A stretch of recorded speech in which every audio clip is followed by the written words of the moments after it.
বাংলাদেশের প্রাকৃতিক সৌন্দর্য দেখে দু চোখ জুড়িয়ে যায়। এই সৌন্দর্যের মাঝেই লুকিয়ে রয়েছে নানান প্রাকৃতিক সম্পদ। কোথায় কিভাবে লুকিয়ে আছে তা হয়তো বলা মুশকিল।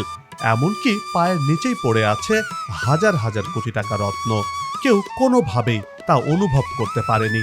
চিলমারী উপজেলার অষ্টমীর চর অঞ্চলে বিশ্বমানের খনিজ সম্পদের সন্ধান পাওয়া যায়। চিলমারী এলাকার ব্রহ্মপুত্র নদের প্রায় ৩,৯৮৭ হেক্টর এলাকায় ২৪টিরও বেশি জায়গার এই নদের বালুতে মহামূল্যবান ধাতব খনিজ সম্পদের সন্ধান মেলে। বালিতে লুকিয়ে রয়েছে অগাধ সম্পদ, তাও আবার মহামূল্যবান।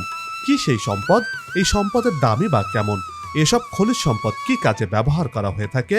এবার এসব খনিজ সম্পদ তুলতে চলেছে বাংলাদেশ। এ থেকে কতটা লাভবান হবে বাংলাদেশ? তাহলে কি বাংলাদেশ ধনী হবে? দর্শক, এ বিষয়ে বিস্তারিত নিয়ে একটি প্রতিবেদন রয়েছে। প্রতিবেদনটির লিংক ডেসক্রিপশনে দিয়ে রাখলাম, চাইলে দেখে নিতে পারেন।